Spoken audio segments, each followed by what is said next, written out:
இன்றே டவுன்லோட் செய்து உங்கள் ஃபேவரட் ஷோக்களை என்ஜாய் பண்ணுங்க. இப்பதான் டிவில பார்த்தோம், அதுக்குள்ள வீட்டுக்கே வந்துட்டாங்க. பார்க்க நல்ல பொண்ணு மாதிரி இருக்கு. பாவம், இந்த வீட்டுக்கு வந்து என்ன கஷ்டப்பட போகுதுன்னே தெரியல. மா தலுங்க.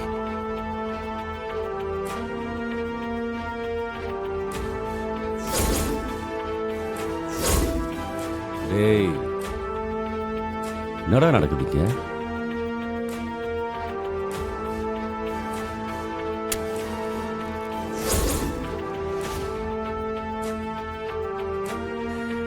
கண்ணா, 2 பேரும் சேர்ந்து நில்லுங்க.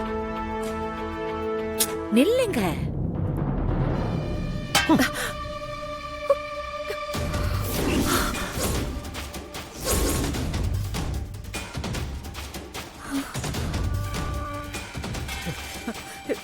ஏங்க தட்டி விட்டீங்க? இவங்க கெட்ட கேடுக்கு ஆர்த்தி ஒரு கேடு. போடி உள்ள. ஐயோ,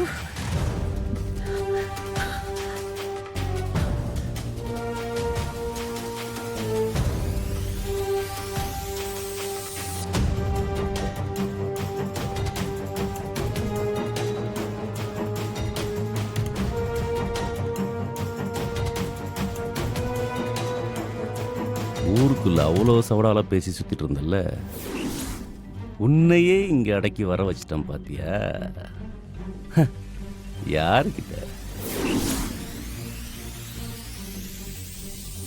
அண்ணே, அடிக்கடி நம்மளே சீண்டி சுத்திக்கிட்டு இருந்தால, இப்ப வசமா நம்ம கிட்ட சிக்கிருக்கா. சும்மா விடக்கூடாதுண்ணே. உன்னை இங்க எதுக்கு வர வச்சிருக்கேன் தெரியுமா? உன்னை அடிமையாக்கி நீ பண்ண தப்புக்கெல்லாம் தண்டனை கொடுக்கத்தான்.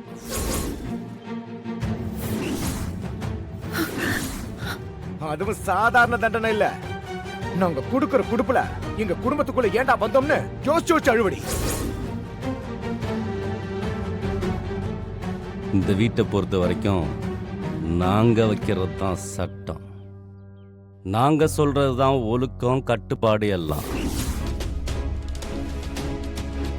நாங்க சொல்றது எல்லாம் பண்ணி ஒரு வேலைக்காரியா எங்க முன்னாடி வாழ்ந்தாதான் மிச்ச பணத்தை கொடுப்பேன். இதுல எங்கேயாவது எங்களுக்கு மனசு நோகிற மாதிரி நடந்துகிட்ட உனக்கு சல்லி காசு கிடைக்காது.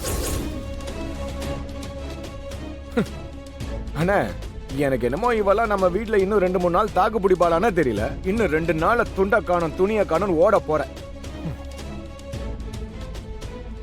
முறையா இந்த வீட்டுக்கு வந்திருக்க.